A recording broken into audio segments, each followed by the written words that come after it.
अब दुकान वाले को क्या मालूम कि हमारी दुकानिया में भगवाने घूम रहे हैं भिखमंगा बन के है। जज साहब जो वृंदावन वाले थे वो क्यों विरक्त हो गए? पत्नी ने कहा कि अरे भाई चलो, एक एक केवट की गवाही देने के लिए भगवान गवाह बन के चले गए थे कोर्ट में। केवट ने सेठ का रुपया लौटा दिया था। रुपया लेने के बाद भी सेठ ने कोर्ट में केस कर दिया कि इस केवट ने मेरा पैसा नहीं लौटाया। जज साहब ने केवट से पूछा कि तुमने रुपया लौटाया तो वहां पर कौन था? केवट बोला 3 लोग थे। कौन? सेठ जी, मैं और मेरे राम जी थे, मेरे रघुनाथ जी थे वहां पर। जज समझा रघुनाथ जी नाम का कोई आदमी होगा। अगली तारीख पर रघुनाथ जी के आने का गवाही देने के लिए सम्मन भिजवा दिया जज साहब ने। अब कोर्ट का संतरी पहुंचा गांव में, केवट जी गांव में, रघुनाथ जी कहां है, रघुनाथ जी कहां है? रघुनाथ जी हो तब न मिले।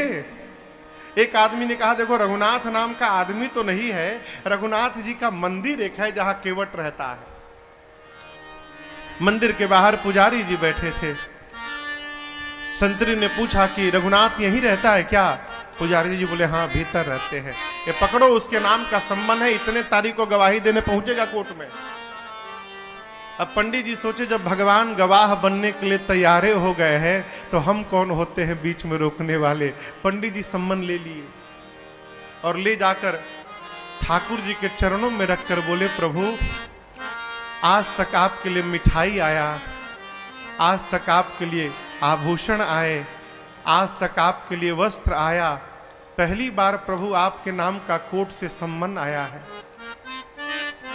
और बहुत विश्वास करके उस केवट ने जज के सामने आपका नाम लिया होगा प्रभु, उसका विश्वास टूटने मत दीजिएगा। जिस दिन तारीख थी ना उस दिन पंडित जी सबसे सुंदर कपड़ा ठाकुर जी को पहनाए। क्यों? आज ठाकुर जी कोर्ट में पहुंचेंगे तो भगवान सुंदर लगने चाहिए। भगवान फटा पुराना कपड़ा पहने, लाठी पकड़े, बूढ़ा स्वरूप बना के हाथ ऊपर करके हम ही रघुनाथ है पहुंच गए। और ऐसी गवाही दिए कि पहली हियरिंग में ही केस समाप्त। सेठ को सजा हो गई, केस तो समाप्त हो गया, लेकिन जज साहब डिस्टर्ब हो गए।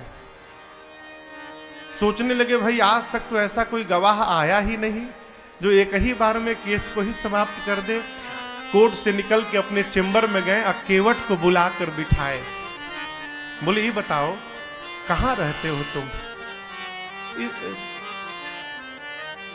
रघुनाथ जी के मंदिर में मैं रहता हूं। तो जज साहब बोले कि जो रघुनाथ आए थे? बोले जी जी। तो उनको लगा कि वो मंदिर बनवाए होंगे। तो जज साहब बोले लेकिन तो गरीब लग रहे थे और लग नहीं रहा था कि वो मंदिर बनवाए होंगे। केवट ने कहा प्रभु वो मंदिर बनवाने वाले रघुनाथ जी नहीं थे, मंदिर के भीतर बैठने वाले रघुनाथ जी आए थे। जज की मति हरा गई हो, कांपने लगा। संतरी को बुलाकर बोला सही सही बताना तुमने किसको सम्मन दिया था?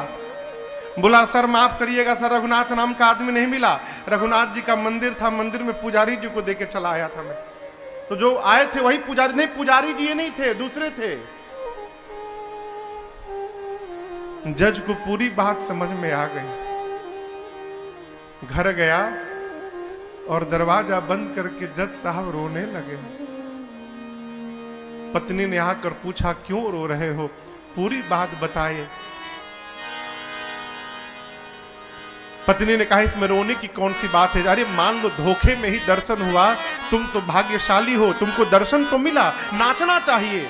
बोले इसलिए नहीं रो रहा हूं कि राम जी चले गए, इसलिए नहीं रो रहा हूं, मैं इसलिए रो रहा हूं अरे कुर्सी पे बना जज मैं बैठा रहा, जगदीश खड़े समझाते रहे। जिनकी अदालत में पूरी दुनिया जाकर खड़ी होती है, आज उनको मैंने अपनी अदालत में खड़ा कराया। ऐसा वैराग्य चढ़ा हो जज साहब को, उसी समय रिजाइन दिए। सब घर परिवार छोड़कर चले गए वृंदावन। और ऐसा कहते हैं जब तक थे कभी बैठे नहीं वृंदावन में, खड़े रहे। लोग कहते थे बैठते क्यों नहीं आप? बोले मेरी यही सजा है, मैंने भगवान को अपनी अदालत में खड़ा करा के रखा था, अब मैं भगवान के धाम में जब तक जीवित रहूंगा तब तक मैं खड़ा रहूंगा, अब मैं बैठूंगा नहीं। भगवान किसी रूप में आ सकते हैं माई बाप, आपकी आस्था वैसी होनी चाहिए।